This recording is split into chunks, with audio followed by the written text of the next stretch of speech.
Hello बच्चों, क्या हाल चाल। हम आज मिलते हैं टिश्यू चैप्टर में ही लेक्चर 2 के साथ।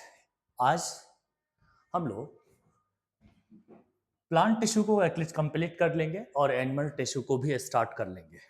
कोशिश तो हमारी थी कि इस चैप्टर को 2 लेक्चर में करा जाए, लेकिन मुझे नहीं लगता 2 लेक्चर में करना सेफ होगा, क्योंकि डिटेल में अगर करना है तो 3 लेक्चर एटलीस्ट होगा। एक लेक्चर हो चुका है, ये दूसरा लेक्चर है, और इसमें हम लोग सिंपल परमानेंट टिश्यू प्लांट का, कॉम्प्लेक्स परमानेंट टिश्यू प्लांट का करने वाले हैं। एंड एनिमल टिश्यू को भी स्टार्ट कर देंगे, क्लासिफिकेशन ऑफ एनिमल टिश्यू भी कर लेंगे आज।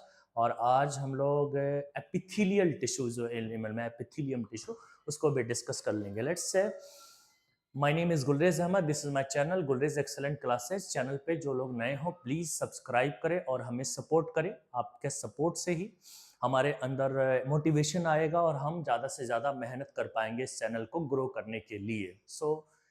आपसे रिक्वेस्ट है कि आप पूरा लेक्चर देखें, और लेक्चर पसंद आता है तो उसे वीडियो को लाइक करें एंड शेयर करें and support me. I need your support. आज हम बात करने वाले हैं, चलिए इसी पर है, परमानेंट टिश्यू। परमानेंट टिश्यू किसको कहते हैं? सबसे पहले हम यहाँ डेफिनेशन से बात करना शुरू करते हैं। इसकी डेफिनेशन से बात करते हैं परमानेंट टिश्यू का। तो परमानेंट टिश्यू एक ऐसा टिश्यू है जिसके सारे सेल्स अपनी डिवाइडिंग कैपेसिटी को लॉस कर चुका है। ऐसा हमने लेक्चर फर्स्ट में भी थोड़ा सा बात किया था इसके बारे में, और बोल दिए थे कि इसके अंदर जितने भी सेल्स हैं, cells of this tissue, cells of this tissue lose their dividing capacity, अपनी डिवाइडिंग कैपेसिटी को खो चुका है। लॉस दियर डिवाइडिंग कैपेसिटी,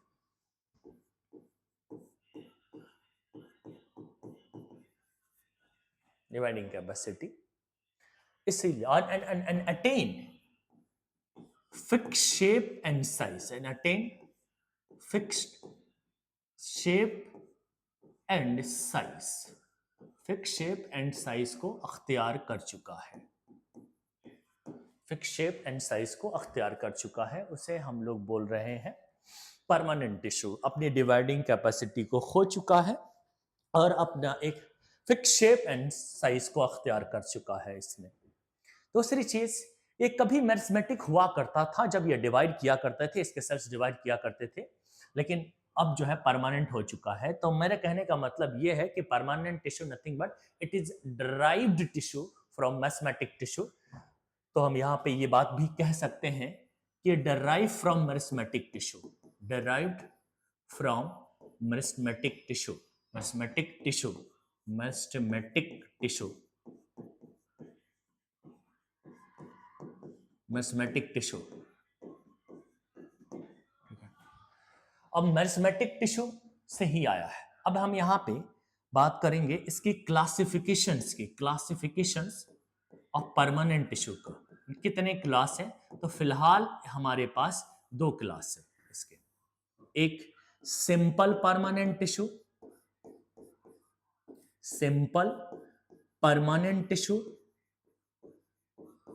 और दूसरा है complex permanent tissue, complex permanent tissue, complex permanent tissue. दो तरह के tissue, simple permanent tissue and complex permanent tissue. इन दोनों में फर्क क्या है? सिंपल परमानेंट टिश्यू किसको कहते हैं? एनसीईआरटी में क्वेश्चन भी है, how simple permanent tissue is differ from the complex permanent tissue, question है। तो उसी क्वेश्चन के आंसर हम क्या लिखेंगे, हम क्या लिखेंगे? ऐसा टिश्यू जो सिंगल तरह के, एक ही तरह के, made up of single type of permanent cell से बना है, made up of single type of permanent cell, single type of permanent cells, एक ही तरह के परमानेंट सेल से बना हुआ है, परमानेंट सेल से बना हुआ है। और ये इसमें एक से ज्यादा तरह के परमानेंट सेल्स हैं इसमें, यानी made up of up of more than one type of permanent tissue, one type of permanent tissue, one type of permanent tissue, one type of permanent tissue, one type of permanent tissue, one type of permanent tissue. ये इसका definition है। Simple permanent tissue को complex permanent tissue से इस तरह से हम differentiate करते हैं इसके अंदर। और छोटी सी बात कि इसमें कौन कौन से एग्जाम्पल आता है और इसमें कौन कौन से एग्जाम्पल आता है। फिलहाल गर्मी लग रही है, हम लोग क्या करते हैं, एसी चला लेते हैं, जो है ठीक है। तो सिंपल परमानेंट टिश्यू के अंदर एग्जाम्पल कौन कौन सा आएगा उसकी बात हम कर लेते हैं। सबसे पहले इसके अंदर जो एग्जाम्पल आएगा वो 3 है।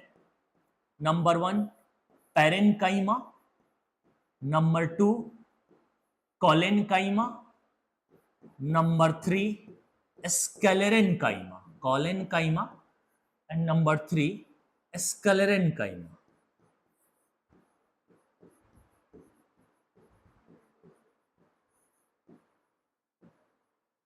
स्क्लेरेनकाइमा, पैरेन्काइमा, कोलेनकाइमा और स्क्लेरेनकाइमा और स्क्लेरेनकाइमा, ये तीनों को हम लोग ग्राउंड टिश्यू भी कहते हैं, क्योंकि तमाम प्लांट बॉडी इसी से तैयार होता है। हर तरह के टिश्यू, मेरिस्टेमेटिक टिश्यू के अलावा जितने भी तरह के टिश्यू जैसे जाइलम और फोलियम है या कोई और पार्ट्स है, वो सब या तो पैरेन्काइमा के बने हुए हैं या तो कोलेनकाइमा के बने हुए हैं या स्क्लेरेनकाइमा के। पूरी प्लांट का ढांचा, बॉडी जो है इसी के ऊपर आधारित है, इसीलिए हम लोग इसको ग्राउंड टिश्यू भी कहते हैं, ग्राउंड टिश्यू भी कहते हैं, ग्राउंड टिश्यू भी कहते हैं। और एक दो बात और हम यहीं पे कर देते हैं कि ये दोनों जो होते हैं, ये लिविंग है, अकॉर्डिंग टू योर सिलेबस ये लिविंग है, और ये जो है डेड टिश्यू में से आता है। इसके सेल डेड है, डिवॉइड ऑफ प्रोटोप्लाज्म है, इसके सेल में प्रोटोप्लाज्म नहीं है, ठीक है।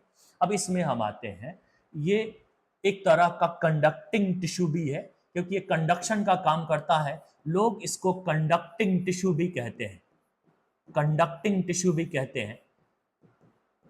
कहीं कहीं पे इसके बारे में वेस्कुलर टिश्यू या वेस्कुलर बंडल भी बोला जाता है, क्योंकि बंडल के फॉर्म में होता है, इसको हम वेस्कुलर टिश्यू भी बोल देते हैं, वेस्कुलर टिश्यू भी बोल देते हैं हम इसको, वेस्कुलर टिश्यू भी बोल दे रहे हैं, वेस्कुलर टिश्यू भी बोल दे रहे हैं, ये वेस्कुलर टिश्यू। इसके एग्जाम्पल में कौन कौन आएगा, तो यहाँ पे जाइलम आएगा एंड फोलियम आएगा यहाँ पे, ठीक है। तो ये रहा अपना परमानेंट टिश्यू के क्लासिफिकेशंस टोटल।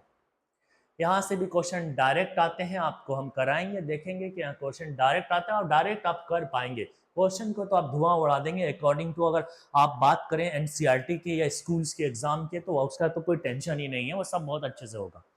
हम अब स्टार्ट करते हैं, इनको एक एक करके बात करना शुरू करते हैं। सबसे पहले हम लोग पैरेन्काइमा, कोलेनकाइमा, स्क्लेरेनकाइमा को एकदम सीक्वेंस में कर लेते हैं हम इसको। तो हम नेक्स्ट पेज पे चलते हैं, एक सेकेंड,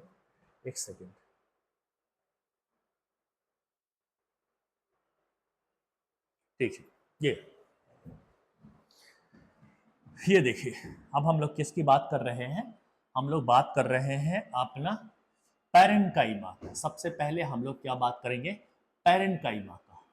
एक सिंपल परमानेंट टिश्यू है पैरेन्काइमा, और पैरेन्काइमा लिविंग में आता है, लिविंग में आता है, लिविंग में, ये लिविंग टिश्यू है, लिविंग है। सबसे पहला बात तो यही इसके बारे में है, पहली बात इसको यही याद रखना है कि लिविंग टिश्यू है। अब ये चाहे पैरेन्काइमा हो, कोलेनकाइमा या स्क्लेरेनकाइमा, इन तीनों को पढ़ने का एक तरीका है, उस तरीके से आपको पढ़ना चाहिए और उसी तरीके से आपको रिवीजन भी करना चाहिए। हम सब जैसे कि अगर पैरेन्काइमा को आपको रिवीजन करना है तो सबसे पहले क्या आप सोचेंगे, उसके बाद क्या सोचेंगे, उसके बाद क्या सोचेंगे, ये कॉन्सेप्ट आपको ध्यान रखना है। सबसे पहले कि इस पैरेन्काइमा में पाए जाने वाले जो सेल्स है, वो जो सेल्स है उसके शेप कैसे कैसे होते हैं। तो इसके अंदर जो शेप होता है, इसका जो शेप होता है, इसका शेप की बात कर रहा हूं, इसका शेप, ये ओवल शेप के भी हो सकते हैं, राउंड शेप के भी हो सकते हैं, स्फेरिकल शेप के भी हो सकते हैं, यहाँ स्फेरिकल और राउंड सिमिलर चीज होता है, लेकिन चलो अलग अलग लिख लिया। स्फेरिकल भी हो सकते हैं, पॉलीगोनल भी हो सकते हैं, पॉलीगोनल भी हो सकते हैं, एलोंगेटेड भी हो सकते हैं, एंड आइसोडायमेट्रिक भी हो सकते हैं। लास्ट एक और शेप लिख देते हैं, ये आइसोडायमेट्रिक भी हो सकते हैं। इसका शेप आइसोडायमेट्रिक भी हो सकता है। शेप के हिसाब से बता रहा हूं, एक ही तरह के टिश्यू में सारे शेप नहीं हो सकते, फिर तो ये सिंपल परमानेंट टिश्यू बचेगा ही नहीं ना। मतलब एक कहीं पे पैरेंकाइमा है जिसके के सारे सेल ओवल शेप का है, कहीं दूसरी जगह अगर पैरेंकाइमा है तो राउंड शेप के सेल्स है उसके पास, उसके कहीं तीसरी जगह पे पैरेंकाइमा टिश्यू है तो वहां पे स्फेरिकल शेप के सेल्स है। एक ही जगह पैरेंकाइमा हो, एक जगह एक लोकेशन पे, और हर तरह के शेप के सेल मिले हो, ये थोड़ा मुश्किल पड़ जाएगा, फिर जो डेफिनेशन को फिट नहीं बैठेगा, जो डेफिनेशन पैरेंकाइमा का होगा। नहीं, सबसे पहले हमने क्या कहा, सबसे पहले हम लोग सेल का शेप देखेंगे, उसके बाद देखेंगे कि सेल के बीच में स्पेस है कि नहीं, उसको हम लोग क्या बोलते हैं, इंटरसेलुलर स्पेस बोलते हैं। तो ये देखेंगे कि उसमें इंटरसेलुलर स्पेस है या नहीं है, इंटरसेलुलर स्पेस है या नहीं है, इंटरसेलुलर स्पेस है या नहीं है। तो हम देखते हैं कि यहां पे इंटरसेलुलर स्पेस प्रेजेंट होता है, मौजूद है। लेकिन एक ऐसा पैरेंकाइमा है जहां पे ये इंटरसेलुलर स्पेस नहीं होता है, उसका नाम मैं लिख रहा हूं, है तो पैरेंकाइमा, नाम है उसका एपिडर्मिस। एपिडर्मिस, जिसके सेल एलोंगेटेड शेप के होते हैं इस तरीके से, और यूनिलेयर टिश्यू होता है, वन सेल थिक टिश्यू होता है, नाम है एपिडर्मिस। इसके पास इंटरसेलुलर स्पेस नहीं होता। इंटरसेलुलर स्पेस मतलब कि सेल्स के बीच में जो स्पेस होते हैं, जैसे कि ये है, इसको हम इंटरसेलुलर स्पेस कहेंगे। स्पेस या cavity in between two cells, उसको इंटरसेलुलर स्पेस बोला करते हैं। वो यहाँ पे होता है सिवाय एपिडर्मिस के अलावा। यहाँ पे मैं तुम्हें कुछ बातें बता देता हूं कि ऐसा कौन कौन से इसके अलावा भी टिश्यू है जहां पे इंटरसेलुलर स्पेस नहीं है, यानी इंटरसेलुलर स्पेस एब्सेंट है। Intercellular space, intercellular space absent है, एब्सेंट है। तो ऐसा कौन कौन सा टिश्यू है जहां पे इंटरसेलुलर स्पेस एब्सेंट है? नंबर एक इज द कॉलेनकाइमा, इसके अलावा मैं बात कर रहा हूं। दूसरा जो है स्क्लेरेनकाइमा है, और जो तीसरा है, जो थर्ड है, उसको हम लोग एपिडर्मिस कहते हैं, एपिडर्मिस कहते हैं। ये तीन ऐसे टिश्यू है जहां पे इंटरसेलुलर स्पेस नहीं पाए जाते हैं, जहां पे इंटरसेलुलर स्पेस नहीं पाए जाते हैं। लेकिन इसके अलावा जो पैरेंकाइमा तो सब में होता है, सिर्फ एपिडर्मिस को छोड़ के। तो ऐसा पैरेंकाइमा जहां पे इंटरसेलुलर स्पेस नहीं है, नाम है एपिडर्मिस। और एक बात और, जितने भी एपिडर्मल सेल है वो सब नॉन फोटोसिंथेटिक होते हैं। जब एपिडर्मिस की हम बात कर ही रहे हैं तो एक बात और कर देते हैं कि जितने भी एपिडर्मल सेल है, एपिडर्मल सेल्स यानी एपिडर्मिस या एपिडर्मल सेल है, वो सब नॉन फोटोसिंथेटिक होता है। ये बहुत इंपॉर्टेंट बात है, ध्यान देने वाली बात है, नॉन फोटोसिंथेटिक होते हैं। लेकिन एपिडर्मल सेल में से एक ऐसा एक्सेप्शन है, गार्ड सेल।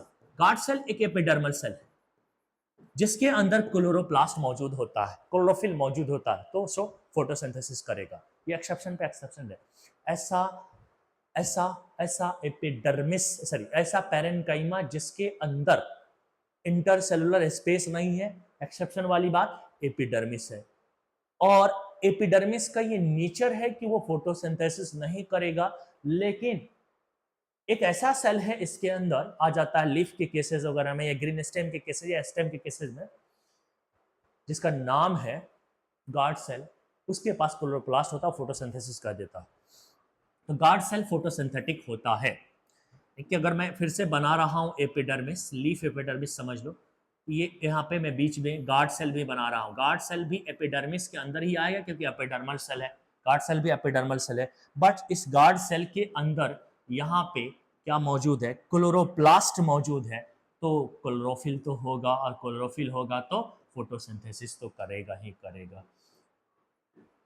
क्लोरोफिल होगा तो फोटोसिंथेसिस करेगा ही करेगा। ठीक है, एक बात, ये यूनिक फीचर्स थी, यूनिक बातें थी। अगर आपको समझ में आता है वीडियो को लाइक करें, और चैनल को अगर सब्सक्राइब नहीं किया है तो फिर से जल्दी से करें।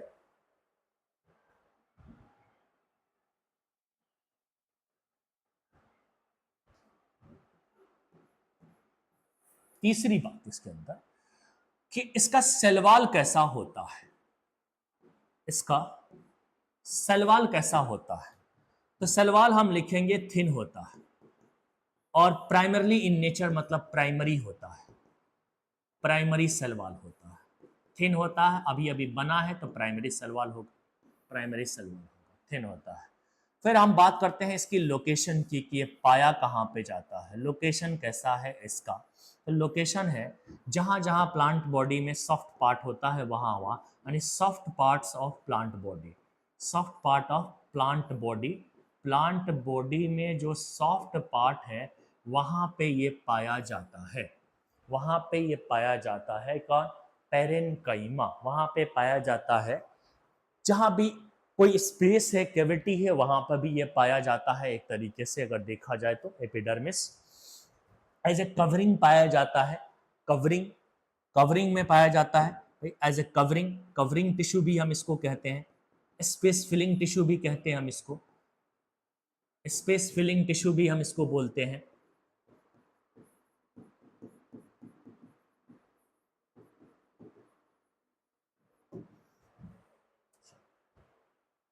ये समझे, समझे, समझ गए।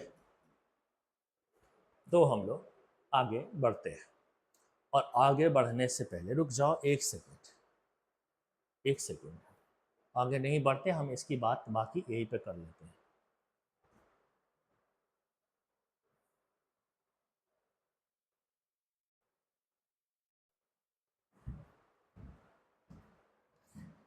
इसका रोल की बात हम यहीं पे कर लेते हैं। रोल मतलब फंक्शन कैसा कैसा होता है, मेन जो होता है, जो इसका मेन काम है, वो मेन काम कैसा है, उसको हम बोलते हैं कि स्टोरेज का काम है मेन। लेकिन ये सम टाइम कहीं कहीं पे फोटोसिंथेसिस भी करता है, फोटोसिंथेसिस भी करता है। और ऐसा पेरेन्काइमा जो फोटोसिंथेसिस करेगा, यानी जिसके अंदर क्लोरोफिल होगा, उसको हम लोग कोलेरेन्काइमा कहेंगे। तो फोटोसिंथेटिक पेरेन्काइमा, कोलेरेन्काइमा, यहाँ पे एग्जांपल लिया जाएगा कोलेरेन्काइमा, कोलेरेन्काइमा, कोलेरेन्काइमा कौन है, तो chlorophyll containing, chlorophyll containing, chlorophyll containing parenchyma, chlorophyll containing parenchyma हम इसको बोलते हैं। या फिर हम ऐसे भी बोल सकते हैं कि जो पेरेन्काइमा फोटोसिंथेसिस के लिए रेस्पॉन्सिबल होता है उसे हम कोलेरेन्काइमा कहते हैं। ये बात दोनों सेम है। कोलेरेन्काइमा, या दूसरा डेफिनेशन हम ये बना सकते हैं इसके, जो फोटोसिंथेटिक पेरेन्काइमा, फोटोसिंथेटिक पेरेन्काइमा, ऐसा पेरेन्काइमा जहां पे फोटोसिंथेसिस का काम चलता है, उसे हम लोग क्या बोल रहे हैं, कोलेरेन्काइमा बोल रहे हैं, उसे हम कोलेरेन्काइमा बोल रहे हैं, कोलेरेन्काइमा। कहाँ कहाँ पाया जाता है प्लांट बॉडी में ये फोटोसिंथेटिक यानी कोलेरेन्काइमा, कहाँ कहाँ पाया जाता है, तब प्रेजेंट इन सेपल्स, फ्लावर के अंदर देखा जाए तो सेपल्स में हो सकते हैं, ठीक है, और क्या लीफ में हो सकते हैं, एंड ग्रीन स्टेम में हो सकते हैं, इस तरह के। फाइलाक्लोड, ये भी एक मॉडिफिकेशन है स्टेम का, फोटोसिंथेसिस करता, वहां पे ये सब पाए जा सकते हैं, कोलेरेन्काइमा। तीसरा इसका काम है, जो तीसरा काम है इसका, कि ये यानी parenchyma provide buoyancy to the plant part, give buoyancy या buoyancy, buoyancy to the plant part, buoyancy to plants part, plants parts, plants part को बायोन्सी प्रोवाइड करके रखता है। और ऐसा पेरेन्काइमा जो बायोन्सी प्रोवाइड करता है उसका नाम है एरेन्काइमा, एरेन्काइमा, एरेनकाइमा ये बैंसी प्रोवाइड करता है। बैंसी प्रोवाइड करने से फायदा क्या है, ताकि प्लांट तैर सके, to float plant on on water surface, जो पानी के सरफेस पे तैर सके, इसीलिए ये बायोन्सी प्रोवाइड करता है। नाम है एरेनकाइमा। एरेनकाइमा जो होते हैं उनके सेल्स के बीच में लार्ज इंटरसेलुलर स्पेस होता है। कैसा स्पेस होता है? लार्ज इंटरसेलुलर स्पेस होता है। लार्ज इंटरसेलुलर स्पेस होता है। लार्ज इंटरसेलुलर स्पेस होता है। लार्ज इंटरसेलुलर स्पेस होता है, उसमें आ जाता है, एयर भर जाता है। हम इसको एयर कैविटीज भी कहते हैं। हम इसको एयर कैविटीज कहते हैं। हम इसको एयर कैविटीज भी हम इसको बोला करते हैं। एयर कैविटीज भी हम इसको बोला करते हैं। और हम क्या कह रहे हैं, ये कहाँ पाया जाता है एरेनकाइमा? तो हाइड्रोफाइट्स में, मतलब एक्वेटिक प्लांट में हाइड्रोफाइट्स में पाए जाते हैं। ये हाइड्रोफाइट्स में पाए जाते हैं। एक्वेटिक प्लांट में बैंड से प्रोवाइड करता है ताकि वाटर के सरफेस पे तर, सिर्फ उसी प्लांट के अंदर पाए जाते हैं एरेनकाइमा जो वाटर के सरफेस के ऊपर लगते हैं। ऐसे बहुत सारे गांव देहात में, पॉन्ड्स वगैरह में, नहर वगैरह में प्लांट को देखा होगा जो वाटर के सरफेस पे तैरते हैं, यानी उनके अंदर जो है एरेनकाइमा मौजूद है, इसीलिए कर सकते हैं। जिनके अंदर एरेनकाइमा मौजूद है वो नहीं कर सकते। यहाँ हमारा ये पेरेनकाइमा कंप्लीट और अच्छे से डिटेल में खत्म हो गया है। किसी तरह का सवाल अगर आएगा पेरेनकाइमा से रिलेटेड तो आप कर लोगे। अब हम नेक्स्ट पे चलते हैं। नेक्स्ट है अपना कॉलेनकाइमा। जो दूसरा है वो कॉलेनकाइमा है। कॉलेनकाइमा जो दूसरा है उसका नाम कॉलेनकाइमा है। कॉलेनकाइमा है तो लिविंग, लेकिन इसमें इंटरसेलुलर स्पेस नहीं है। ये लिविंग है, ये लिविंग है, याद रखना। और इसमें इंटरसेलुलर स्पेस नहीं है। इंटरसेलुलर स्पेस नहीं है। इंटरसेलुलर स्पेस जो है वो क्या है? एब्सेंट है। इसके अंदर इंटरसेलुलर स्पेस एब्सेंट है। इंटरसेलुलर स्पेस एब्सेंट है, नहीं। हमने बात अभी किया था कि इंटरसेलुलर स्पेस इसमें नहीं होता है। कॉलेनकाइमा इसका नाम है। मैंने कहा कि इसे तो हम पहले ही इसको बात कर लिए, लेकिन सीक्वेंस में अगर बात करें तो सबसे पहले हमें इसके सेल के शेप देखना होगा। अगर मैं इसके सेल के शेप को देखता हूं तो ये मुझे सिर्फ मिलता कैसे है? ओवल मिलता है हमको, राउंड मिलता है हमको, एंड पॉलीगोनल मिलता है हमको, एंड पॉलीगोनल मिलता है हमको, पॉलीगोनल मिलता है हमको, पॉलीगोनल मिलता है हमको। ओवल, राउंड एंड पॉलीगोनल मिलता है। ओवल, राउंड एंड पॉलीगोनल मिलता है हमको। और देखें हम ये तो पहला पहला बात था। दूसरा, इंटरसेलुलर स्पेस नहीं होता, तो हमने पहले ही बात कर लिया। तीसरा कि सेलवाल कैसा होता है? सेलवाल, तीसरा वाला पॉइंट हम दूसरे नंबर पर लिख रहे हैं। सेलवाल कैसा होता है? तो देखो ये भी थिन ही होता है, लेकिन कॉर्नर से थिक होता है। Thick at corner, at corner, सिर्फ इसके कॉर्नर जो होते हैं ना वो मोटे होते हैं। Thick at corner due to deposition of hemicellulose. Due to, according to NCERT, क्या होता है? कॉर्नर पे एक्स्ट्रा हेमीसेलुलोज होता है। डिपोजिशन ऑफ हेमीसेलुलोज, हेमीसेलुलोज, थोड़ा हेमीसेलुलोज एंड समटाइम पैक्टिन्स भी आप लिख सकते हैं। यहाँ पे हेमीसेलुलोज मेनली है। अब एनसीईआरटी की बात माननी पड़ेगी। यहाँ पे हमारे पास मान लिया ये सेल्स है। आपका कौन सा सेल्स है? मैं मान ले रहा हूँ पॉलीगोनल शेप के हैं। और ये कौन सा सेल्स है? ये कौन सा सेल्स है? कॉलेनकाइमा के सेल्स है। तो यहाँ जो ये इसके जो सेलवाल है, इसके सेलवाल है, इसके सेलवाल है, तो ये कॉर्नर से हमको थोड़ा सा थिक नजर आएगा। कॉर्नर से हमको थिक नजर आएगा, यानी यहाँ यहाँ पे मुझे थिक नजर आएगा। जहाँ जहाँ कॉर्नर है वहाँ वहाँ हमको ये थिक नजर आता है। वो थिक नजर आने के पीछे क्या वजह है? क्योंकि यहाँ पे हेमीसेलुलोज का एक्स्ट्रा डिपोजिशन है। हेमीसेलुलोज का एक्स्ट्रा डिपोजिशन है। ये सेल वॉल के बारे में, सेल वॉल के बारे में बात हो गया। सेल शेप के बारे में बात कर लिया हमने। इंटरसेलुलर स्पेस के बारे में बात कर रही है। तो तीसरा टॉपिक हमारा इससे रिलेटेड क्या होना है, इसमें बात करनी है। तीसरा क्या बात करना है? तीसरी क्या बात करनी है? इसके अंदर बात करनी है कि ये पाया कहाँ जाता है, मतलब इसका लोकेशन कहाँ पे है। तो इसका लोकेशन दो है। एक है आपका ग्रीन स्टेम है और दूसरा है पेटियोल है। ग्रीन स्टेम है और दूसरा है पेटियोल। दूसरा पेटियोल है। पेटियोल भी तुम जानते होगे, नहीं जानते होगे तो डूब मरो, क्योंकि पेटियोल किसको नहीं पता होगा। तो ये ग्रीन स्टेम है, ये अपने पास एक स्टेम है और वो ग्रीन कलर का होता है। ग्रीन कलर बाहर की तरफ जो होता है भाई एपिडर्मिस होता है, कवरिंग टिश्यू तो मैंने उसी को बोला था ना, एपिडर्मिस एक पैरेन्काइमा है, ये एपिडर्मिस है और ये एक पैरेन्काइमा है, ठीक है। और अंदर की तरफ जो होता है वो हाइपोडर्मिस होता है, हाइपोडर्मिस होता है, इस तरह से उसको हम हाइपोडर्मिस कह रहे हैं। और बीच बीच में पैचेज होते हैं, पैचेज के फॉर्म में इस तरह से कॉलेनकाइमा मौजूद होते हैं, ये कॉलेनकाइमा, इसको हम कह रहे हैं कॉलेनकाइमा, कॉलेनकाइमा मौजूद है।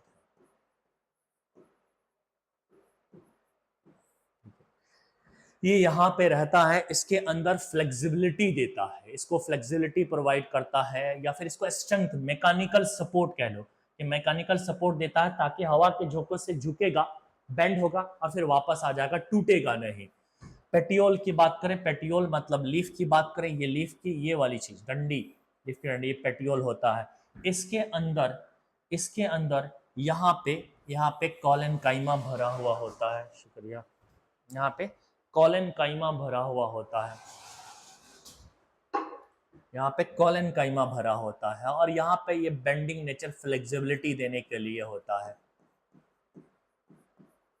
तो जगह से पता चल जा रहा है कि ये किस लिए, यहाँ मैकेनिकल सपोर्ट देगा ताकि हवा के झोंकों से ये झुके और फिर वापस आ जाए। फ्लेक्सिबिलिटी अगर होगी पेटियोल में तो ये बार बार हिलता रहेगा, फ्लटर जो है, फ्लटर मोमेंट है ना, वो आता रहेगा इसके अंदर। तो हमें यहाँ से रोल समझ में आ जा रहा है, रोल क्या हो सकता है इसका, हमें रोल समझ में आ रहा है, इसका रोल क्या लिखना हो, अगर रोल मुझे लिखना हो कॉलेनकाइमा का तो हम क्या लिखेंगे कि ये हमें क्या ना, give flexibility, flexibility, flexibility, flexibility to plant parts, plants parts, plants parts को फ्लेक्सिबिलिटी देता है, एंड और प्रोवाइड मैकेनिकल सपोर्ट, कहीं पे मैकेनिकल सपोर्ट तो कहीं पे फ्लेक्सिबिलिटी देता है। और जहां फ्लेक्सिबिलिटी दे रहा है उसे फायदा क्या हो रहा है, बेंडिंग में मदद मिल रही है, तो फ्लेक्सिबिलिटी की वजह से क्या होगा, helping bending, helping bending, bending में मदद मिल रहा है, तो ये हमारा इसका फंक्शन भी हो गया। हाँ, कभी कभी फोटोसिंथेसिस भी कर सकते हैं, इसके अंदर क्लोरोफिल हो सकते हैं, इसके कुछ सेल्स में क्लोरोफिल हो सकते हैं, तो सम टाइम फोटोसिंथेसिस भी कर सकते हैं। तुम चाहो तो इसमें कहीं पे लिख लो कि सम टाइम फोटोसिंथेसिस भी कर सकते हैं, सम टाइम फोटोसिंथेसिस भी करते हैं। कई ऐसे प्लांट हैं जहाँ पे कॉलेनकाइमा फोटोसिंथेसिस कर पाया क्योंकि वहाँ पे क्लोरोफिल मिल गया, तो सम टाइम फोटोसिंथेसिस कर सकते हैं। फोटोसिंथेसिस पैरेन्काइमा में भी था, फोटोसिंथेसिस यहाँ पे भी है, लेकिन वो ज़्यादा करता है, ये कम करता है। तो हमने कॉलेनकाइमा की बात कर ली, देख लो, स्क्रीनशॉट लो, अब आगे बढ़ते हैं। सॉरी, एक्स्ट्रा ये पेज आ गया।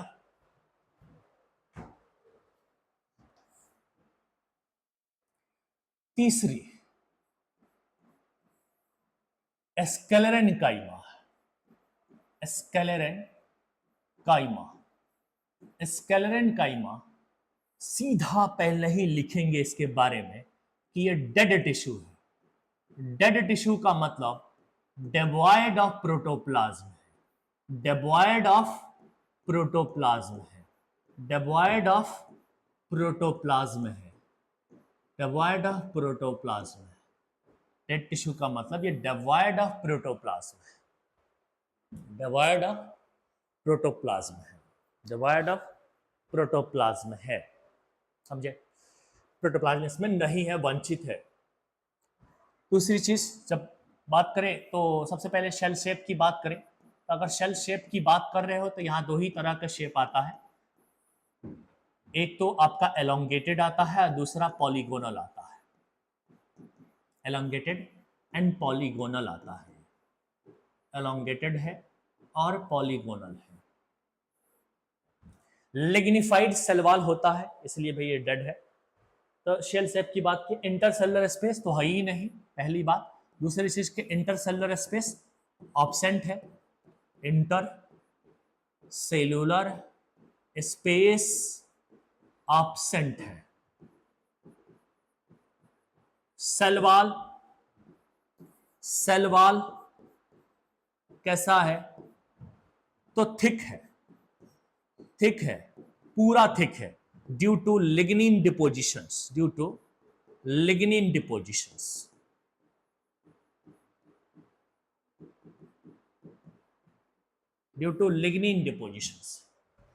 डिपोजिशन की वजह से ये पूरा थिक है। अगर मैं इसके अंदर मैं टाइप्स की बात करूं, यहां थोड़ा सा टाइप्स आता है, इसके टाइप्स आते हैं, और उसकी वजह क्या है कि यहाँ पे ओरिजिन के बेसिस पे बात करनी होती है हमको। ओरिजिन के लिहाज से, डेवलपमेंट के हिसाब से, स्ट्रक्चर के हिसाब से एंड डेवलपमेंट के हिसाब से जब हम इसको देखते हैं, तो इसके दो टाइप्स होते हैं, एक एक एक टाइप्स, पहला टाइप्स फाइबर होता है, दूसरा है आपका स्केलेरेट्स है, फाइबर है और स्केलेरेट्स है। फाइबर जो इस तरीके से एलोंगेटेड शेप का होता है, ये एलोंगेटेड शेप का होता है, ये एलोंगेटेड शेप का होता है, एलोंगेटेड शेप का होता है। इसकी एंड कैसी होती है? तो टैपरिंग एंड होती है,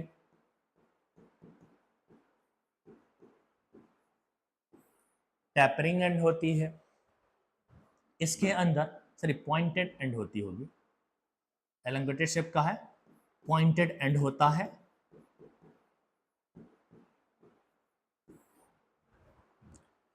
और इसके अंदर ऐसे लिग्निन भरा हुआ होता है,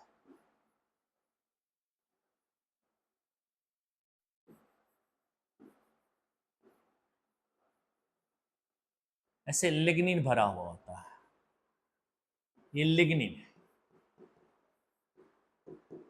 और यहाँ पे जो जगह बच जा रहा है उसको लुमेन कह रहे हैं, और बहुत पतला है तो हम नैरो लुमेन कहते हैं। और भी पतला बनाया जा सकते हैं लेकिन तुमको दिखेगा नहीं इसलिए ज्यादा नहीं करें, नैरो लुमेन होता है। ये फाइबर जहां कहीं पे भी होता है स्ट्रेंथ प्रोवाइड करता है, provide strength.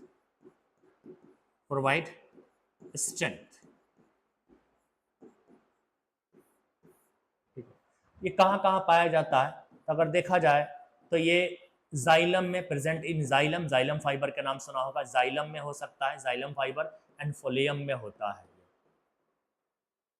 Husk of coconuts वहां पे भी मिल सकता है।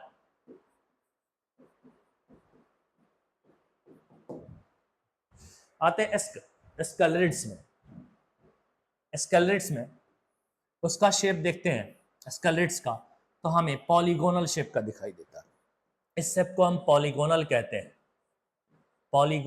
हैं। यहाँ पे लिग्निन डिपोजिशन पूरे में नहीं है, जैसे इतने में लिग्निन का डिपोजिशन है, फिर इतने में लिग्निन का डिपोजिशन है, फिर इतने में लिग्निन का डिपोजिशन है, बीच बीच में लिग्निन का डिपोजिशन नहीं है। जहां पे लिग्निन का डिपोजिशन नहीं है उसको हम क्या बोलते हैं? पिट बोलते हैं। बाकी लिग्निन का डिपोजिशन है, ये लिग्निन का डिपोजिशन है। लिग्निन स्केलेरेट्स क्या करता है, क्या रोल प्ले करता है? साथ में हम रोल की भी बात कर रहे हैं ना, उसका रोल था भाई स्ट्रेंथ प्रोवाइड करता है प्लांट पार्ट्स को। इसका भी रोल क्या है? ये give roughness and hardness, plant के अंदर hardness and grittiness and roughness को देता है। रफनेस ग्रिटीनेस भी बोलते हैं, रफनेस या ग्रिटीनेस, खुरदुरापन देता है, हार्डनेस देता है। स्केलेरिड्स जहां कहीं पे भी होगा, स्केलेन कहीं जहां पे भी होगा, स्ट्रेंथ, रफनेस, हार्डनेस, इस तरह के ही फीचर देगा। और सबसे ज्यादा जगहों पे ये पाया जाता है, नहीं सबसे ज्यादा इसका एग्जांपल है कि कहां कहां तुम देखोगे स्केलेरिड्स कहां पाया जाता है? तो देखो टी लीव्स के अंदर पाया जाता है, ठीक है, पत्ती, चाय की पत्ती के अंदर पाया जाता है, एपिडर्मिस ऑफ लेगम्स में पाया जाता है, लेगम में पाया जाता है, ठीक है। और कहाँ पाया जाता है आपका? पल्प ऑफ गुआवा में पाया जाता है, एंड सपोता में पाया जाता है। पल्प ऑफ गुआवा एंड सपूता सपूता इन सब चीज़ों पे पाया जाता है एस्केलेट्स। अगर सीधे डायरेक्टली आपसे क्वेश्चन पूछता है कि एस्केलेंट काइमा कहाँ पाया जाता है, तो भाई जाइलम वॉलम भी लिखेंगे, हस्क कोकोनट लिखेंगे और ये सारे एग्जांपल एक साथ लिखेंगे। अलग अलग तो कम पूछता है आपके लेवल पे, लेकिन हायर क्लास में फाइबर और एस्केलेट्स को अलग से अलग करके पढ़ना होता है, उसी हिसाब से हम लोगों ने डील किया हुआ है। ठीक है, हम लोगों का यहाँ पे खत्म हो जा रहा है, क्या खत्म हो रहा है, आपका पूरा का पूरा पूरा का पूरा सिंपल परमानेंट टिश्यू खत्म हो गया है। अब ये सिंपल परमानेंट टिश्यू से कॉम्प्लेक्स परमानेंट टिश्यू बोलेगा। पेरेन्काइमा, कोलेनकाइमा, स्केलेनकाइमा, ये सब जब एक साथ मिलके कोई टिश्यू बनाते हैं, कोई ऑर्गन बनाते हैं, कोई टिश्यू बना रहे हैं, उसको हम कॉम्प्लेक्स परमानेंट टिश्यू, जटिल उत्तक कहते हैं, स्थायी उत्तक, जटिल स्थायी उत्तक हिंदी में।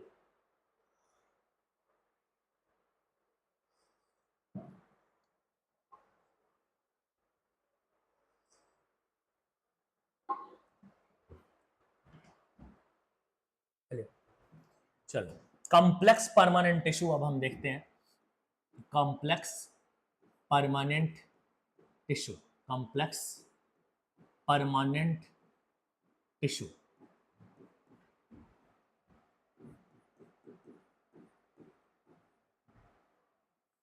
Complex permanent tissue.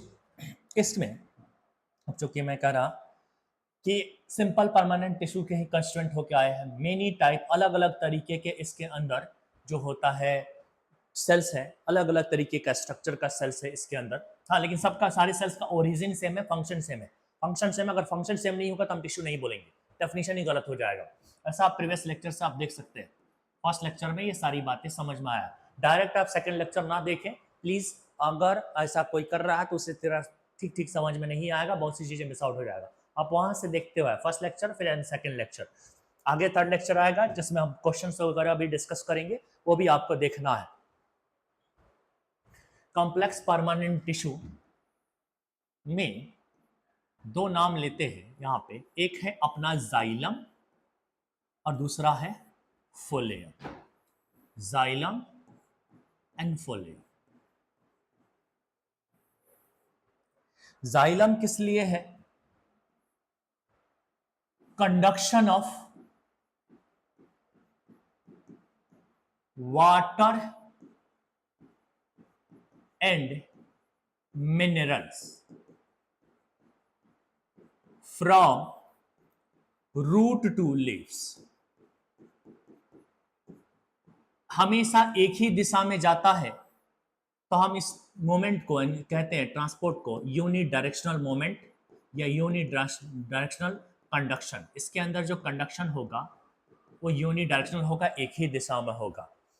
ठीक है, यहां पे कंडक्शन ऑफ फूड,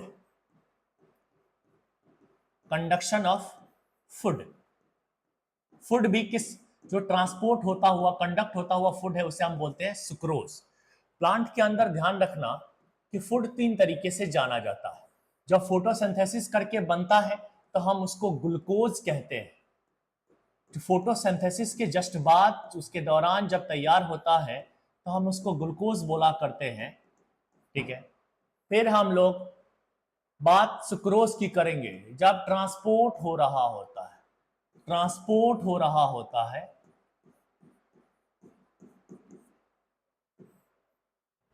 तब। स्टार्च जब स्टोर हो रहा होता है, जब स्टोर होता है तब उसी को स्टार्च कहते हैं। हाँ, लेकिन साइज अलग अलग हो जाता है, बॉन्ड भी बहुत सारे अलग अलग नंबर में हो जाते हैं। ग्लूकोज में कोई बॉन्ड ही नहीं, मतलब बात यह है कि वो एक मोनोमर है, सुक्रोज एक तरह का डाइमर है, स्टार्च एक तरह का पॉलीमर है। लेकिन मैं कह रहा हूं बनता है ग्लूकोज के फॉर्म में। जब ट्रांसपोर्ट हो रहा है तो डाइमर बन के, यानी सुक्रोज के फॉर्म में ट्रांसपोर्ट होता है। कहीं पर अगर स्टोर हो रहा है तो स्टार्च के फॉर्म में हो रहा है। तो यहाँ पे चूंकि कंडक्ट हो रहा है, जा रहा है, ट्रेवल कर रहा है, तो हम किस फॉर्म में बात करेंगे फूड को? सुक्रोज के फॉर्म में। दूसरा, हार्मोन भी ट्रांसपोर्ट को करता है ये फोलियम, एंड समटाइम्स, कभी कभी जो होता है, मिनरल्स भी कर लेता है, सम मिनरल्स, मिनरल भी कर लेता है। कब कब कब कब? जब ओल्ड लीफ जाने वाला हो इस दुनिया से, यंग लीफ में उसके मिनरल्स को पहुंचाना है, और जो है जाइलम फुर्सत में नहीं है, तो फोलियम ही वो काम कर देता है। क्योंकि अगर वो पत्ती गिर जाएगा, अगर वो लीफ गिर जाएगा तो अपने साथ मिनरल भी बर्बाद कर देगा, इसलिए।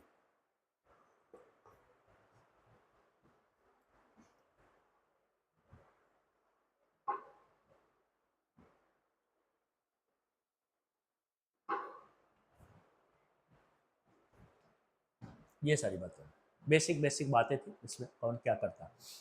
अब देखने हैं कि इसके अंदर भी हमें 4 कंपोनेंट्स मिलेंगे।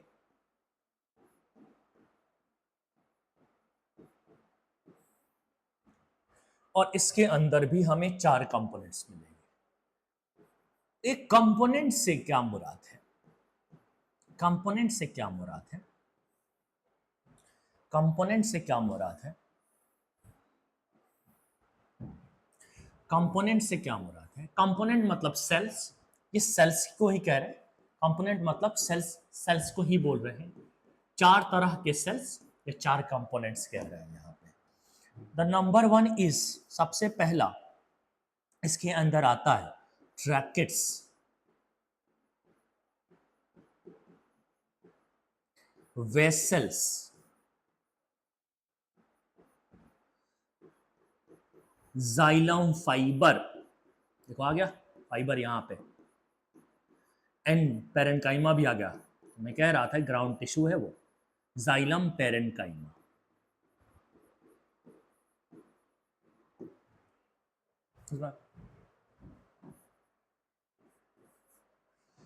इसमें आएगा सीब ट्यूब,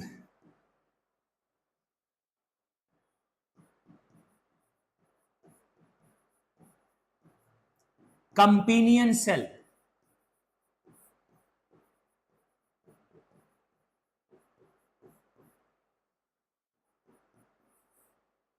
फोलियम पेरेन्काइमा,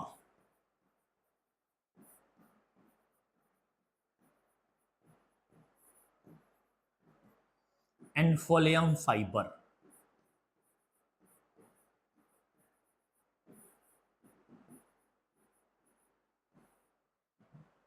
चलो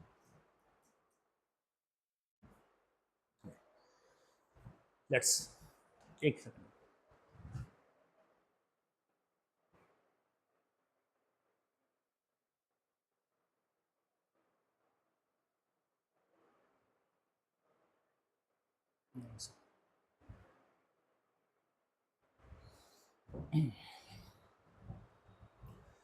चलिए आगे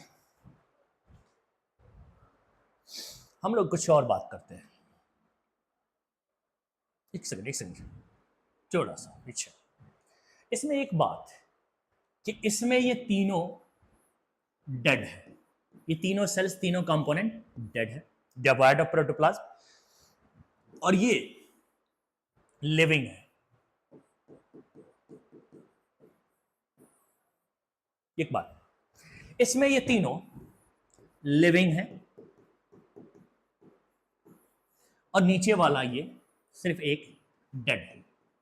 उल्टी बात, एक में 3 डेड है, एक लिविंग है, दूसरे में 3 लिविंग है, एक डेड है।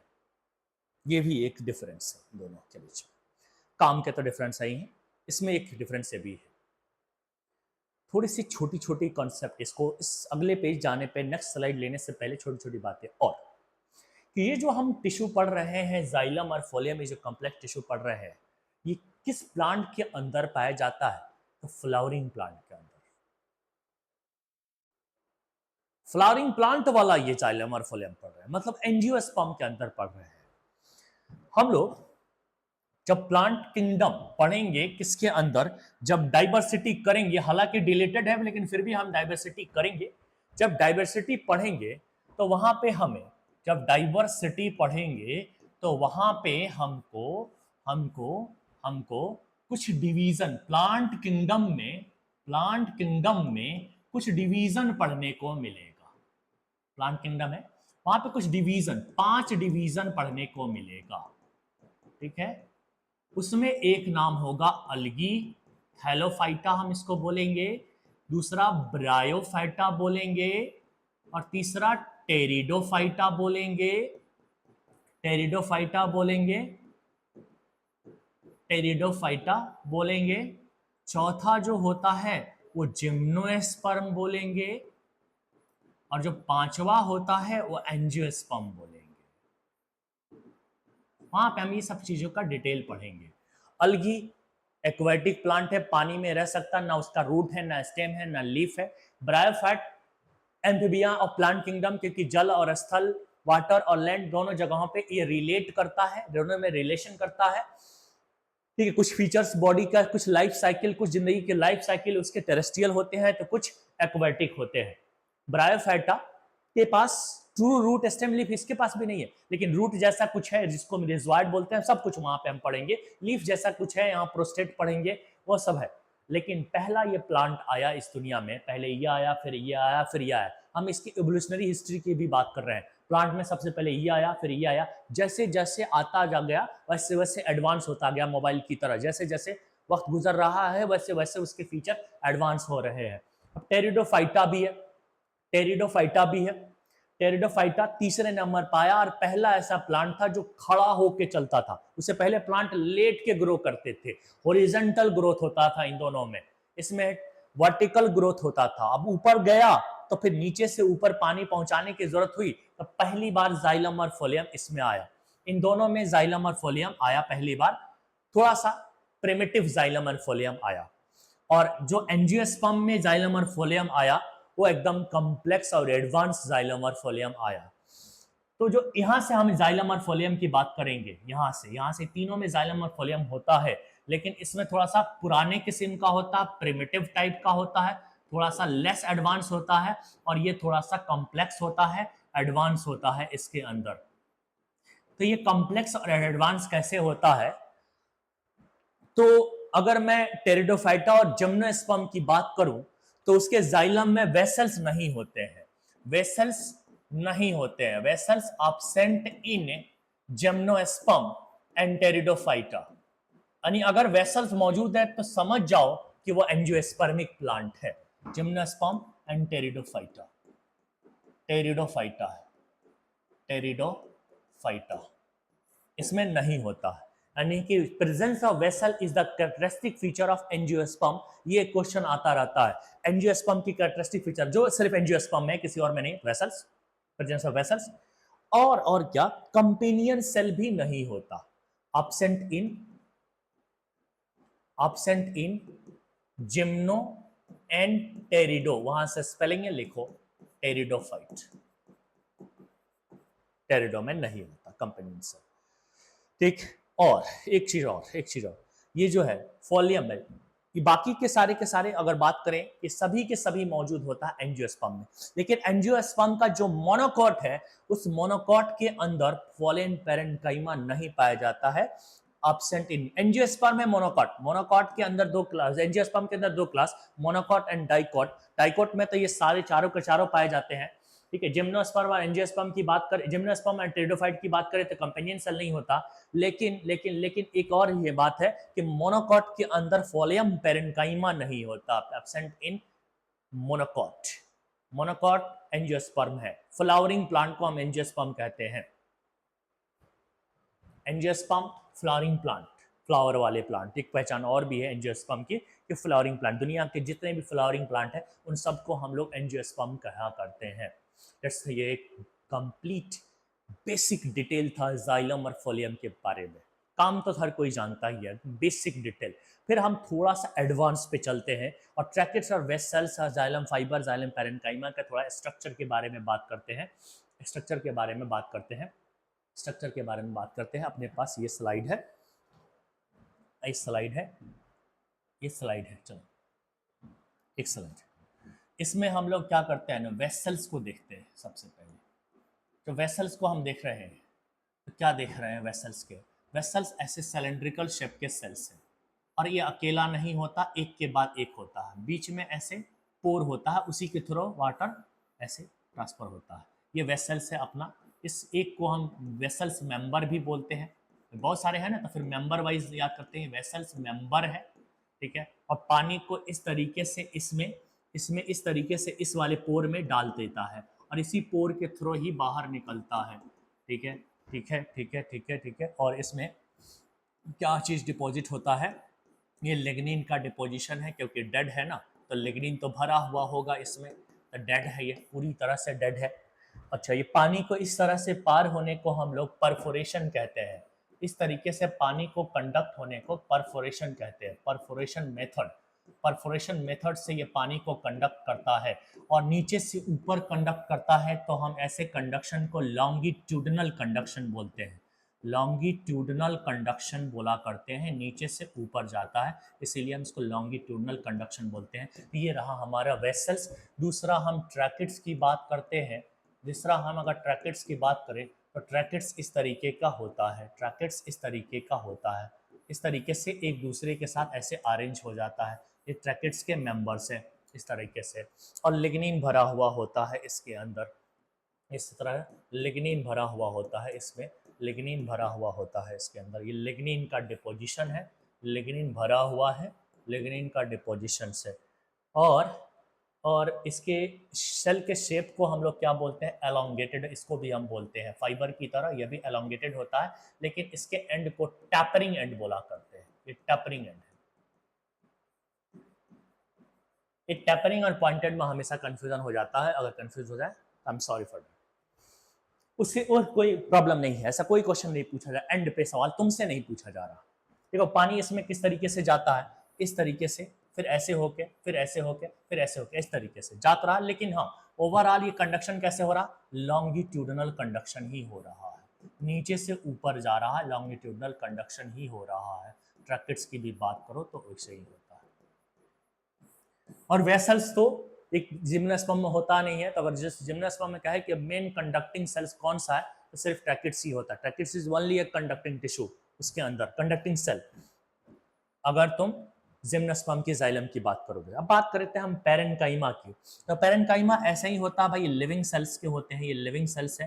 पैरेन्काइमा की बात करें, ये लिविंग सेल्स है, और यह जाइलम पैरेन्काइमा हम इनको बोल दे रहे हैं। सबसे पहले जाइलम के अंदर कोई सेल्स तैयार होता है, तो यही जाइलम पैरेन्काइमा तैयार होता है। फिर इसी से सब आते हैं डराइव होके, पर इसके बाद ही सब आते हैं। देखो इसका काम क्या है, देखो ये रेडियल कंडक्शन का ये काम करता है, इसीलिए मैंने इसके बारे में बात करने के लिए सोचा थोड़ा एडवांस, क्योंकि ये भी तुम्हें समझना था। ये रेडियल कंडक्शन, सब लॉन्गिट्यूडनल कंडक्शन करते हैं ना, सब नीचे से ऊपर पहुंचाते हैं पानी को। ये क्या करता है भाई, पानी यहाँ पे आ गया, अब पानी को साइड में भी तो पहुंचाना होगा, किनारे किनारे, इसको भी तो पानी चाहिए, ये बेचारा पानी नहीं लेगा क्या, तो ये रेडियस के अलोंग कंडक्शन करता है। इसीलिए यहाँ पे ये सब क्या, पैरेन्काइमा, यानी रेडियस के अलोंग ऐसे ऐसे ऐसे चारों तरफ पानी पहुंचाएगा, उसको रेडियल कंडक्शन, रेडियस के अलोंग ऐसे ऐसे रेडियस बनाया हुआ होगा पैरेन्काइमा, जाइलम पैरेन्काइमा, और उसके अलोंग ट्रांसपोर्ट करेगा, रेडियल कंडक्शन करता है। और वैसे दूसरा काम, मेन काम इसका जो है स्टोरेज है।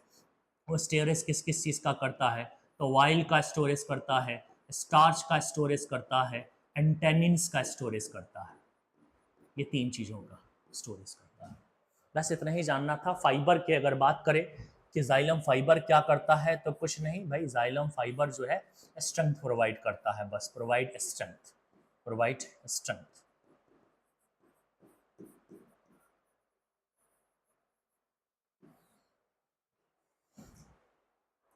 Provide strength.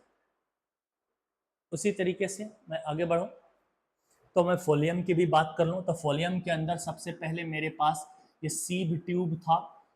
अब सीब ट्यूब और कंपेनियन सेल को एक साथ ही बात करना पड़ता है, sieve tube and companion cell का बात एक साथ ही करना पड़ता है।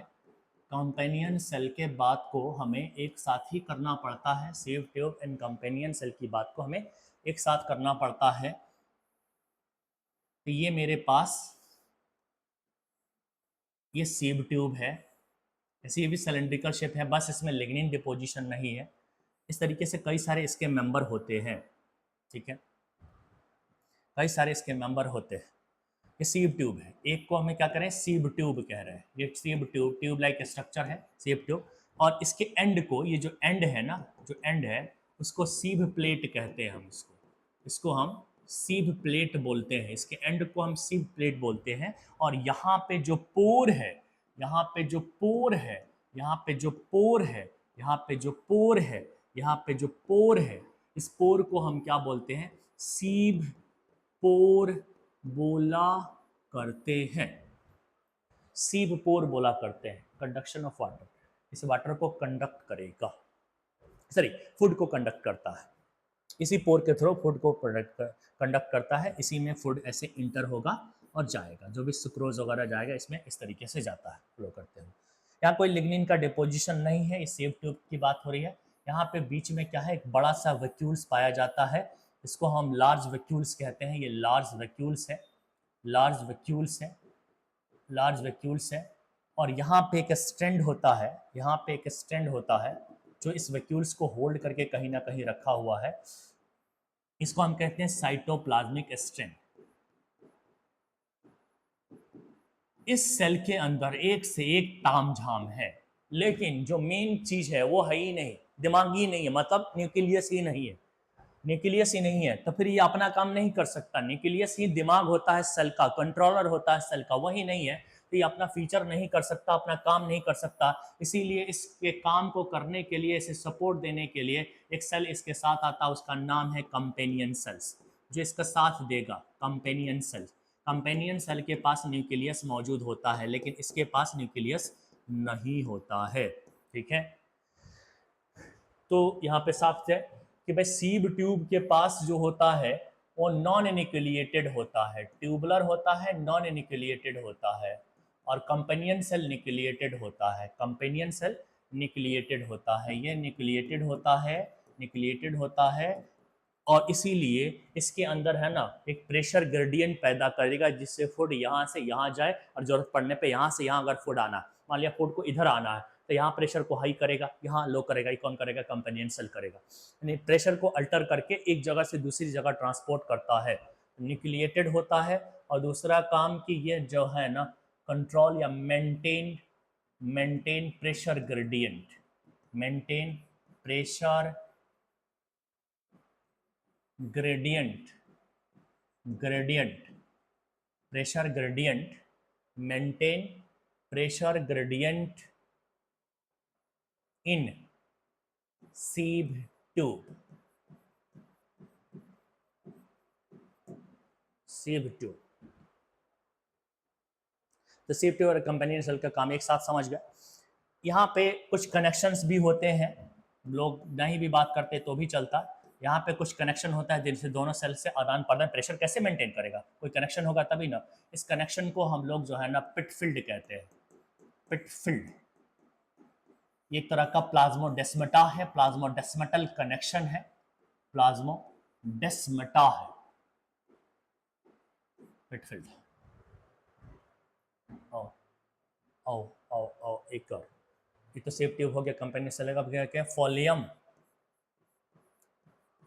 पैरेन्काइमा, मोनोकॉट में एब्सेंट होता है, करता क्या है, कुछ भी नहीं मिलेगा तो स्टोर तो करेगा, स्टोरेज का काम करेगा यहाँ पे। फिर पूछेगा कि क्या चीज़ का स्टोर करता है, भाई स्टोरेज किस चीज़ का करता है, तो यहाँ पे स्टोर करता है रेजिन्स को, गम्स को एंड लेटेक्स को, इन सब चीज़ों को स्टोर करता है, इन सब चीज़ों को स्टोर करता है।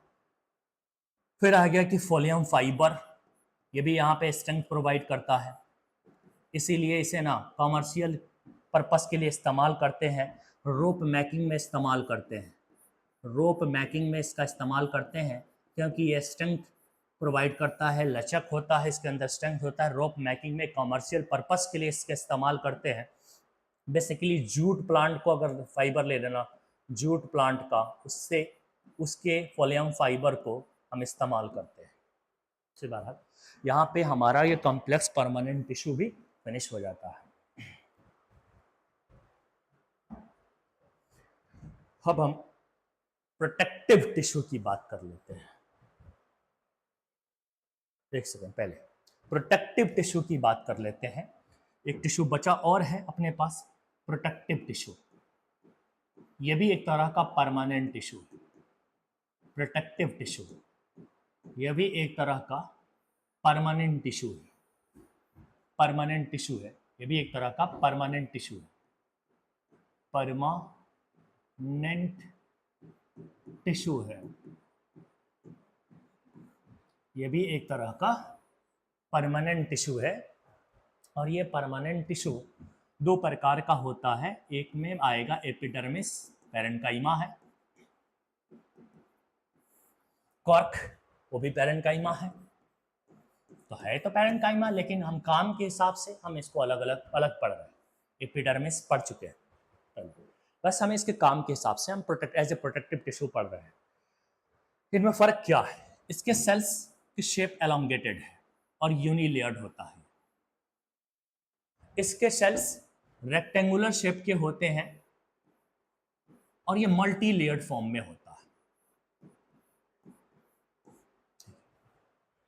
एलोंगेटेड है, इसके सेल्स एलोंगेटेड है, यूनिलेयर है,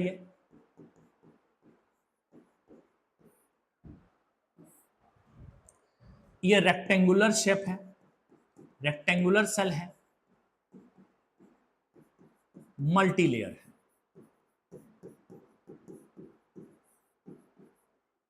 इसके पास एक वैक्सी लेयर डिपॉजिट है जो इसको इम्परवियस बनाता है। इसमें भी thick waxy layer suberin deposit है जो इसको इम्परवियस बनाता है, इम्परवियस बनाता है।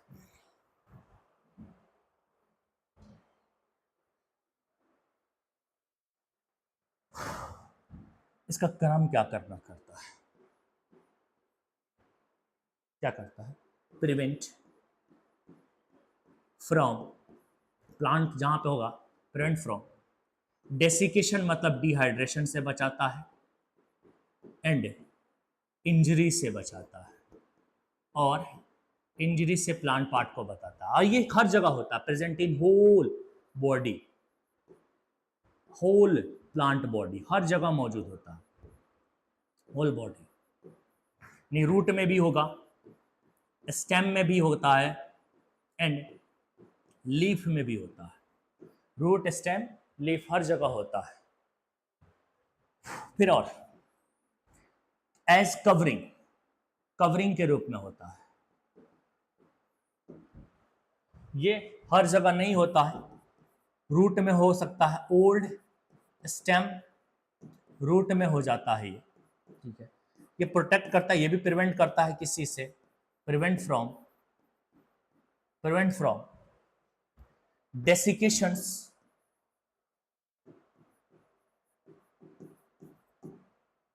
इंजरी मत, इन्फेक्शन रखना है यहाँ पे, इन्फेक्शन से, इंजरी से नहीं बचा सकता, ये इंजरी हो जाएगा, ये यहाँ पे भी इन्फेक्शन आएगा, हाँ ये इंजरी से बचा सकता है, एंड मैकेनिकल इंजरी, इससे ये बचा सकता है।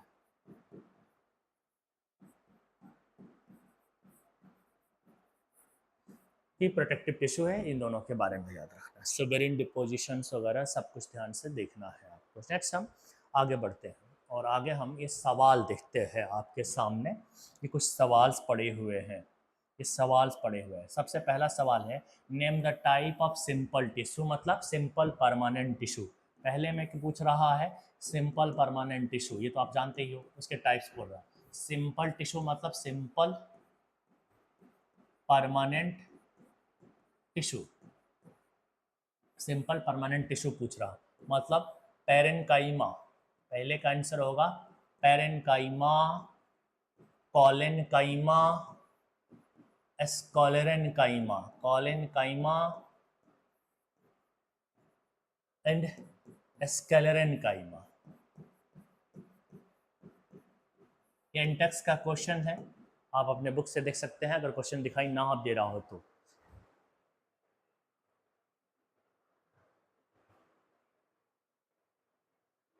देखो क्वेश्चन आपको नहीं दिखाई दे रहा होगा, दिख रहा हो आप।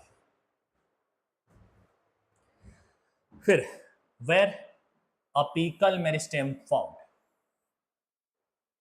आपको पता है कि अपिकल मेरिस्टेम कहाँ पाया जाता है। दूसरा है अपिकल मेरिस्टेम कहाँ पाया जाता है, तो found in tips, tip, tip में भी root tip and shoot tip, root tip ensure tip, ये भी फर्स्ट लेक्चर में ये सब करे। Which tissue make up the husk of coconut, किसने बनाया है? नाम यहां पे सिर्फ ले तुम एस्केलेरेनकाइमा का।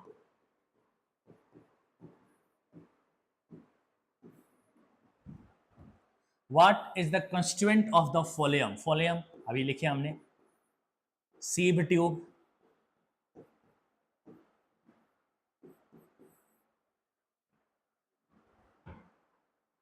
Companion cells,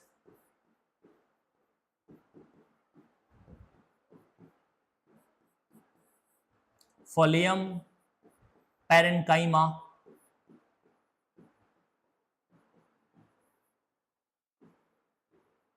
and phloem fibre.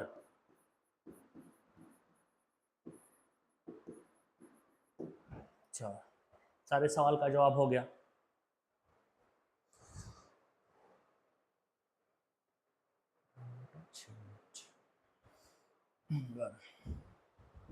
हम लोग एनिमल टिश्यू को थोड़ा देखते हैं। अगला पेज हम एनिमल टिश्यू के लिए करते हैं। एनिमल टिश्यू, जो एनिमल में पाए जाते हैं उन्हें हम एनिमल टिश्यू कहते हैं। एनिमल टिश्यू कहते हैं, जो एनिमल में पाए जाते हैं उन्हें हम एनिमल टिश्यू कहते हैं। ठीक है, एनिमल टिश्यू 4 प्रकार का होता है। डायरेक्ट पहले क्लासिफिकेशन पे आते हैं। सबसे पहला अपना है एपिथीलियम टिश्यू।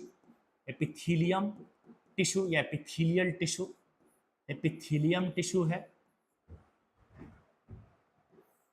दूसरा है आपका एपिथेलियम टिश्यू है। और कनेक्टिव टिश्यू पढ़ेंगे, जैसे जैसे हम पढ़ेंगे वैसे वैसे कर देते हैं। 4 तरीके के होते हैं ये। कनेक्टिव टिश्यू है, और तीसरा अपने को हमें पढ़ना है मस्कुलर टिश्यू, और चौथा अपने को पढ़ना है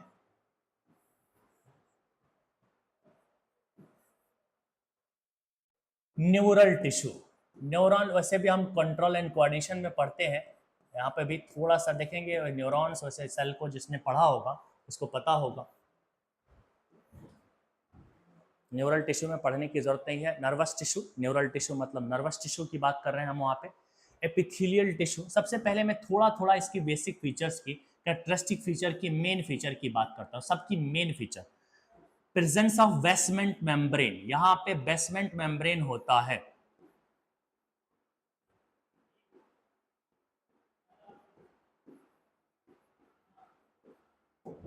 ठीक है, यहाँ पे कनेक्टिव टिश्यू में देखें तो कनेक्टिव टिश्यू में मैट्रिक्स का प्रेजेंस ऑफ मैट्रिक्स की बात करूंगा। मैट्रिक्स इसकी बेसिक फीचर है, और मैट्रिक्स भी म्यूकोपॉलीसेकेराइड का बना हुआ होता है। म्यूकोपॉलीसेकेराइड का बना हुआ होता है। मस्कुलर टिश्यू के 4 इंपॉर्टेंट प्रॉपर्टी होती है, 4 इसकी प्रॉपर्टी होती है, 4 प्रॉपर्टी, उस पर ध्यान देना होता है। और 4 प्रॉपर्टी में क्या, 3E + 1C, ये क्या प्रॉपर्टी हुआ? 3E का मतलब 3E से आने वाली प्रॉपर्टी, इलास्टिसिटी,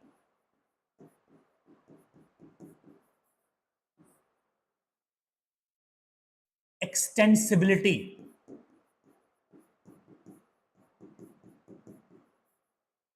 एक्साइटेबिलिटी, ये प्रॉपर्टी है।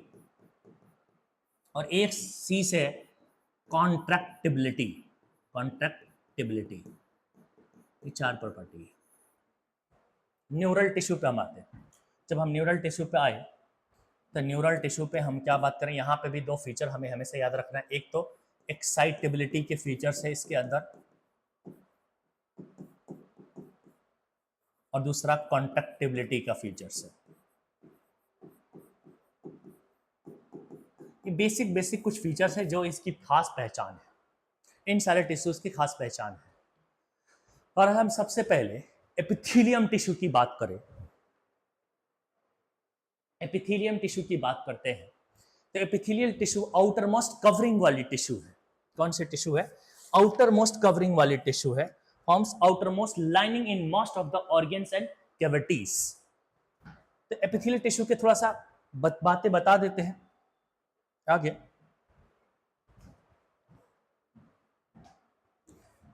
एपिथेलियल टिश्यू, एपिथेलियल या एपिथेलियम टिश्यू, ठीक है। एपिथेलियल टिश्यू में सबसे पहला एपिथेलियल टिश्यू में सबसे पहली चीज कि ये फॉर्म, सबसे पहले बेसिक फीचर्स की हम बात करते हैं। बेसिक फीचर में form outer most covering in most of organs and cavities and in cavities ये इसका एक बेसिक फीचर हुआ। ये डिफ्यूजन में भी करता है, involve in diffusion, involved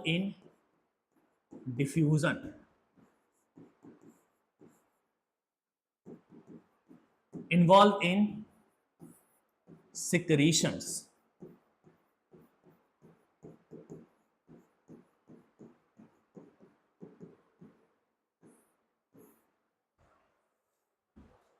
involved in diffusion, involved in secretion, form barrier to keep। चौथा फीचर्स फॉर्म बैरियर, ये बैरियर भी प्रोवाइड करता है, फॉर्म बैरियर, ये बैरियर भी प्रोवाइड करता है कहीं कहीं पे, टू कीप ऑर्गन सिस्टम को या बॉडी सिस्टम को सेपरेटेड, ऑर्गन सिस्टम को सेपरेट रखने के लिए ये बैरियर भी बनाता है, ब्रैकेट भी बनाता है। और कभी कभी इसका काम जो है प्रोटेक्शन का भी होता है, या प्रोटेक्शन भी करता है। अगर कब करता है? जब it has to be multi layer, जब यह मल्टी लेयर होता है तब it has to be multi layered. अब बहुत सारी बातें हो गई है, लेक्चर काफ़ी बड़ा हो गया है, अब बैटरी भी डिस्चार्ज हो गया है, सो यहाँ पे हमें रोकना पड़ेगा। लेक्चर 3 में हम कंटिन्यू करेंगे और फिनिश करेंगे इस चैप्टर को। वो थोड़ा अब छोटा ही बचा है, एपिथेलियल टिश्यू के क्लासिफिकेशन की बात करनी है, और उसके बाद हम लोग कनेक्टिव टिश्यूज़ की बात करेंगे, मस्कुलर टिश्यू की बात करेंगे। 3 ही है मैसली, इसमें अभी बहुत सारी चीज़ें बाकी हैं। तकरीबन 40-45 मिनट का या 50 मिनट का एक लेक्चर और आएगा। सो हम लेक्चर 3 में मिलते हैं, तब तक आप खुश रहिए, पढ़ाई कीजिए, मस्त तैयारी कीजिए और इधर उधर मत जाइए।